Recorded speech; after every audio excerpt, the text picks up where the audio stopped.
ایک اور صحابی تھے عبداللہ ذوالبجدین رضی اللہ تعالیٰ عنہ، نام عبداللہ تھا، مگر مدینہ طیبہ سے تھوڑے سے فاصلے پر ایک بستی میں رہتے تھے۔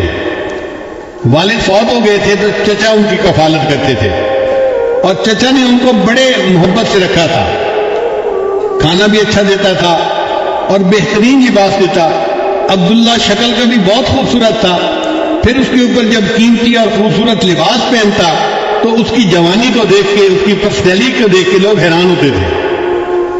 چنانچہ عبداللہ جب مدینہ طیبہ آتا تو لوگ حیران ہو کے اس کو دیکھتے تھے کہ کتنا خوبصورت نوجوان ہے اور کتنے اچھے کپڑے سے پہنے ہوئے ہیں۔ اللہ کی شان دیکھے کہ عبداللہ نبی اسلام کی خدمت میں حاضر ہو گیا اور اس نے کلمہ پڑھ لیا۔ اب جب واپس گھر گیا تو چاہتا تو وہ تھا کہ میں نبی اسلام کی محبت کو چھپاؤں، مگر محبت چھپانے سے چھپتی نہیں ہے۔ ایک دم بھی محبت چھپ نہ سکی جب تیرا کسی نے نام لیا۔ اس کے چچا نبی اسلام کا نام لیتے یا والدہ لیتی تو عبداللہ ذرا ادھر دیکھتا، توجہ سے بات سنتا، تو گھر والوں نے فگر آؤٹ کر لیا کہ اس کے اندر کوئی نہ کوئی تبدیلی آئی ہے۔ چنانچہ چچا نے ایک دن اس کو بٹھا کر پوچھا، عبداللہ سچ سچ بتاؤ، کیا تم مسلمان بن گئے ہو؟ تو عبداللہ رضی اللہ عنہ نے بتا دیا، ہاں میں نے کلمہ پڑھا ہے، میں مسلمان ہو گیا ہوں۔ چچا کو بڑا غصہ آیا، اس نے کہا کہ میں اتنا پیسہ خرچ کرتا ہوں، تمہیں بہترین غذا دیتا ہوں، تمہیں کھانا دیتا ہوں، لباس دیتا ہوں، اور تو ایسا نمک حرام کہ ہم اپنے ماں باپ کے دین پہ جمے ہوئے ہیں، تو ہمارے دین کو چھوڑ کے چلا گیا۔ اگر ایسا ہے تو میں تمہیں پھر اس گھر میں رہنے کی اجازت نہیں دے سکتا، میں نکال دوں گا۔ عبداللہ نے کہا نکال دے، میں چلا جاؤں گا۔ چچا کو اور غصہ آیا، اس نے تو پٹائی کی پہلے، جب ٹکا کے مار لیا نا اور اس کا غصہ تھوڑا ٹھنڈا ہوا تو اس نے کیا کیا کہ عبداللہ کے جسم پہ جو لباس تھا نا، پورا لباس کاٹ کے اتار دیا۔ یہ لباس میں تجھے سلوا کے دیا تھا، اب یہ لباس میں اتارتا ہوں۔ چنانچہ بالکل جیسے چھوٹا بچہ بالکل برہنہ ہوتا ہے، عبداللہ کو اس طرح برہنہ حالت میں اس نے اپنے گھر سے دھکا دے دیا۔ اب جوان عمر بیٹا جب اس طرح برہنگی کی حالت میں گھر سے باہر نکلا تو ماں کچھ کر تو سکتی نہیں ہوتی۔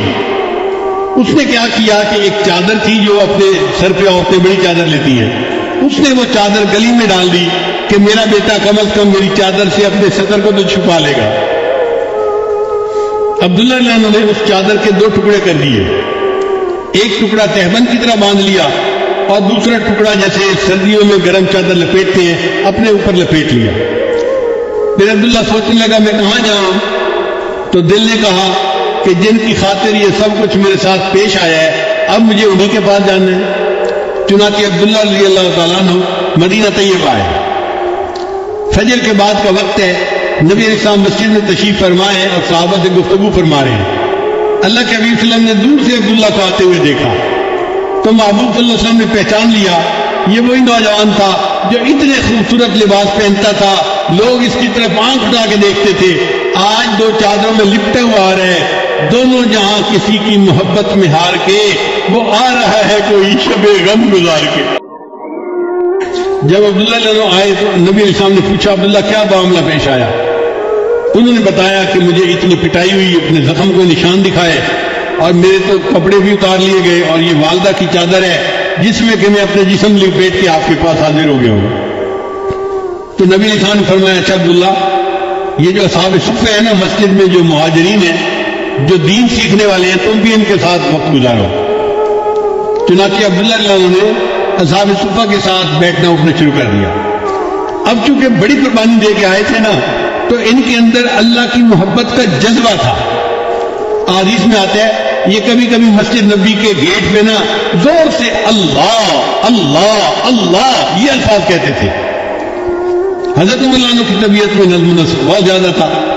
ایک دفعہ انہوں نے ایسا کرتے ہوئے دیکھا تو انہوں نے ڈانٹ پلائی، عبداللہ تمیز سے کام لو، کیا ایسی باتیں کر رہے ہو، چلاؤ مت، آواز نیچی رکھو۔ نبی علیہ السلام کو پتہ چلا تو نبی علیہ السلام نے حضرت عمر عنہ کو بلایا، فرمایا عمر عبداللہ کو کچھ نہ کہنا، یہ جو کرتے ہیں اللہ کی محبت میں ڈوب کے کرتا ہے۔ تھوڑے عرصے کے بعد نبی علیہ السلام کو ایک غزوہ کے لیے نکلنے کی ضرورت پیش آئی تو حضرت عبداللہ ذوالبجدین بھی ساتھ تھے۔ کچھ سفر طے ہو گیا، ایک جگہ پر قیام ہوا، وہ جگہ بڑی سرسبز تھی اور موسم میں ذرا خنکی تھی، ٹھنڈ تھی۔ حضرت عبداللہ عنہ کو بخار ہو گیا. اللہ کے حبیب صلی اللہ علیہ وسلم کو جب پتہ چلا کہ عبداللہ عنہ کو بخار ہو گیا ہے تو نبی علیہ السلام نے ارادہ کیا کہ میں ان کی تباہ پرسی کے لیے جاتا ہوں. چنانچہ ابو بکر، عمر، عثمان یہ سب ساتھ ہیں اور نبی علیہ السلام عبداللہ عنہ کی تیمارداری کے لیے آئے. اچھا بخار تیز تھا اور عبداللہ عنہ بس لیٹے ہوئے تھے آنکھیں بند کر کے. نبی علیہ السلام نے جب انہیں دیکھا تو میرے آقا کو یاد آ گیا یہ نوجوان کتنی نعمتوں کی زندگی گزار رہا تھا، اس نے اللہ کی خاطر جو ہے وہ تکلیف کو برداشت کیا. تو محبوب صلی اللہ علیہ وسلم اس کے قریب آ کر بیٹھے اور اس کے سر کے نیچے سے سرہانے کو ہٹا دیا اور اس کا سر اپنی گود مبارک میں رکھ لیا. یہ عبداللہ عنہ وہ صحابی ہے جن کو اس حال میں موت آئی کہ ان کی نگاہیں نبی علیہ السلام کے چہرے انور پر جمی ہوئی تھی اور ان کا سر نبی علیہ السلام کی گود مبارک میں تھا. انہوں نے آخری سانس لیا اور ان کی روح پرواز کر گئی.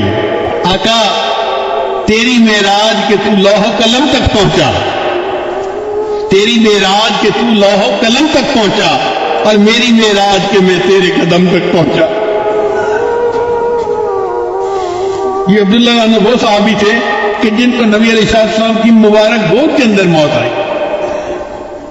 نبی علیہ السلام نے فرمایا کہ عبداللہ کو نہلا دو اور تیار کر دو. پھر نبی علیہ السلام کی جو اپنی چادر مبارک تھی نا، نبی علیہ السلام نے وہ چادر دی اور صحابی سے فرمایا کہ عبداللہ کو کسی اور کپڑے میں کفن نہیں دینا، میری چادر کا کفن دینا. اللہ کی قدردانی دیکھیے، جس جسم کو اللہ کے لیے ننگا کیا گیا آج اللہ اس بدن کو محبوب کی چادر سے ڈھانپ رہے ہیں. ان کو محبوب صلی اللہ علیہ وسلم کی چادر کا کفن مل رہا ہے. نبی علیہ السلام نے نماز جنازہ پڑھائی، پھر عبداللہ عنہ کو لے کر گئے قبرستان میں دفن کرنے کے لیے. شریعت کا حکم ہے کہ میت کا جو سب سے قریبی بندہ ہونا وہ قبر میں اترے میت کو زمین پہ رکھنے کے لیے. اب عبداللہ کا تو کوئی رشتہ دار تھا ہی نہیں وہاں، تو نبی علیہ السلام نے فرمایا کہ عبداللہ کو قبر میں اتاروں گا.